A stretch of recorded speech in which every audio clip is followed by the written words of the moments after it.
Hi everyone, welcome back to SATdecoded.com. In this video, I want to talk about a more advanced concept relating to functions using a strategy that I call the box of equality. So let me really quickly introduce the box of equality strategy to you first before we dive into our question here. So the box of equality uses the idea of a box, which has four corners. And because it's a box of equality, that means every part of the box is equal to every other part of the box. So for example, let's take the number 5 right here. So we have four corners of the box. And there's many ways to represent a 5. So each corner is going to represent a different way to represent 5. For example, in this corner we can have 1 plus 4. In this corner we can have 2 plus 3. In this corner we can have 0 plus 5. In this corner, maybe we have negative 4 plus 9. So each of these four corners are all the same value, but they're just expressed in different ways. So because it's a box of equality, each corner is actually equal to each other corner. So 1 plus 4, you can say, equals 2 plus 3. Negative 4 plus 9 equals 0 plus 5. Furthermore, 2 plus 3 also equals 0 plus 5, and so does 1 plus 4 equal negative 4 plus 9, and of course diagonally things are equal to each other as well. So 1 plus 4 equals 0 plus 5, negative 4 plus 9 equals 2 plus 3. And this box of equality is really the strategy that we want to use to approach certain hard level function questions. So I'm going to erase this whole thing now and we're going to approach our question. So I'm going to read this question to you as I am erasing this thing right here. So the question reads, if the function f is defined as f of x equals x squared divided by 4 minus 8, and f of 2m equals 2m, what is one possible value of m? And this is going to be a gridding question, so it doesn't actually give you any choices to work with. So how might you approach this? If you remember our previous videos, it's going to be crucial to identify inputs and outputs, just like it's going to be for pretty much every single function question. But how can we apply this new strategy, the box of equality strategy, to this question? So I'm just going to rewrite what they tell us right here. F of x equals x squared minus 4, or divided by 4 minus 8. And that whole thing is our master formula, which is the formula that we're going to refer back to for every other part of this question. So now they say, and f of 2m equals 2m alone. So f of 2m equals 2m. You can imagine these two as kind of the corner of our box, the top two corners. So we want to create our box of equality. So we're going to have another corner down here and another corner down here, and they're going to equal each other, and diagonally they're also going to equal each other. So f of 2m. Let's forget about this side right now. Let's just focus on the f of 2m. Well, if we have f of 2m, what's another way of expressing f of 2m according to our master formula? Remember our 2m portion, just the part inside the parentheses, that is our input, and our input is replacing the x. So wherever we see an x, we're just going to replace it with our 2m. So let's go ahead and do that. So f of 2m is going to equal 2m. Remember that whole quantity is replacing the x, so we need to take the whole quantity and square it. So 2m squared divided by 4 minus 8. So that's what f of 2m equals. Now we can look at this side again. 2m. Well, there's no function right here. Notice how there's no f written right here at all. So there's really nothing we can do with this 2m. Literally, we're just going to translate it down here and move it down here again. So now we have this whole side equals 2m. So let's simplify this and we can solve this algebraically. So 2m squared, if we distribute the 2 into each section, that becomes 4m squared, and then we divide by the 4 minus 8 equals our 2m.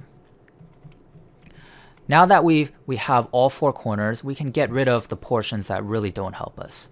For example, this f of 2m, we don't need it anymore. This 2m right here, we've already moved it down, so we don't need it anymore. So really all we care about is this bottom portion, which I've simplified into this whole thing right here. So let's go ahead and solve this. The 4 and the 4 on the top and the bottom will cancel each other out. So really all we have is m squared minus 8 equals 2m. So how do we solve this? Well, we need to do something called completing, well, we're gonna set this equal to 0. So I'm gonna write this over here. M squared minus 8 equals 2m. If we subtract 2m's from both sides, we get m squared minus 8 minus 2m equals 0. You might be wondering, why did I set this side equal to 0? Well, it's because I can rearrange the 3 terms on this side like this. I'm just going to put the negative 2m in the middle, so it looks like that. And from here, you can actually factor that out and have it equal to 0. So if you factor this out, we have to think of something, 2 numbers that multiply to become negative 8, but in the middle term, it's going to add together to become negative 2. So if we factor this out, we get m minus 4 and m plus 2, because the negative 4 and the positive 2 give us our product of negative 8. And if we actually FOIL this out, you'll see that it becomes a negative 2m in the middle. So how does this help us solve for one possible value of m? Well, we really have 2 terms now, because you see how they're being multiplied, and the product is 0. Well, how do two terms multiply to become 0? The only possibility for that happening, well, I guess there's a few possibilities. We can have one of the terms equal 0, because remember, 0 times any other number is still going to end up as 0. So either this one is going to be 0, or this one is going to be 0. Or both of them are going to be 0, because 0 times 0 is still 0. So with that idea in mind, let's think about this. If m minus 4 is our 0, then how do we solve this? We add 4 on both sides. So we get m equals 0 plus 4, so m equals 4. That's assuming this one were 0.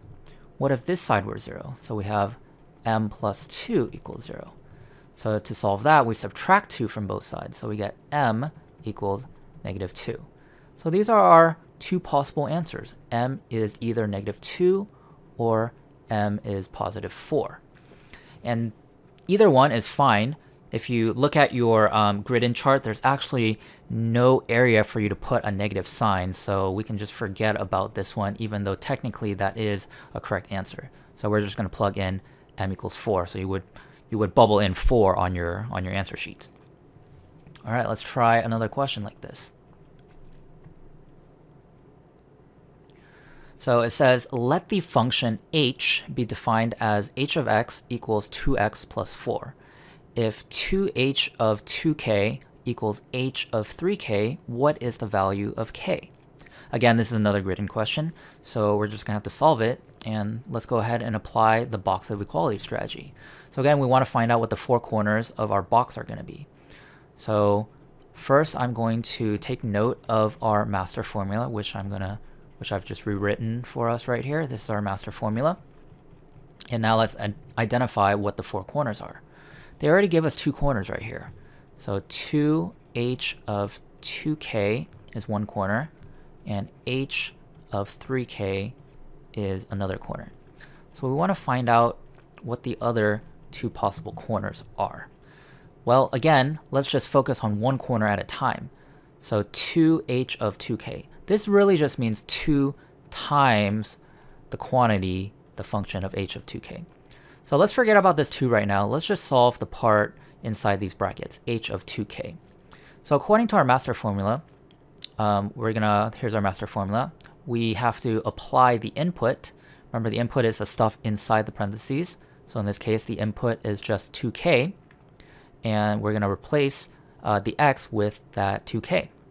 So we get 2 times 2k plus 4. And remember, that is just the part inside the bracket. Don't forget about this other 2 outside. So we want to put that out here. If you pay close attention, this 2 right here is this one. This 2 right here is actually this one because 2 times x. Remember our x was replaced by a 2k, so that's 2 times 2k, and then the plus 4, here's the plus 4. Okay? So if we simplify this even further, we get 2 times 2k is 4k, so we can have 2 times 4k plus 4. And we can distribute this 2 inside to both terms, so we get 8k plus 8. So 8k plus 8 is equal to h of 3k. But let's also apply now, we can focus on this corner finally. Let's also apply the h of 3k to our master formula. So again, we want to identify our input. Our input is inside the parentheses, so our input in this case is just 3k. So h of 3k is 2 times 3k plus 4. So 2 times 3k is 6k, so 6k plus 4. 6k plus 4. So now we have an algebraic expression that we can solve. We know that 8k plus 8 is equal to our 6k plus 4. And now let's go ahead and solve that. We want to first combine like terms, so what if we subtract a 6k from both sides? So 8k minus 6k, we're left with 2k. And then let's move the positive 8 over to the other side, so let's minus 8 from both sides. So positive 4 minus 8, we're left with negative 4. So we get 2k equals negative 4. And then, of course, we want to isolate our variable, so we divide both sides by 2. So we end up getting k equals negative 2. So what is the value of k? Well, there it is, negative 2. And that's our final answer. A lot of times, the box of equality setup is not the complicated part, as long as you recognize what the 4 corners are and just make everything equal to each other. Remember, you can think of it as, every corner equaling every other corner. The hard part is actually, a lot of times, solving the algebra. So make sure you have a strong grasp on algebra and study up your fundamentals for algebra. They're going to come in handy. Good luck, guys, and I'll see you in the next video.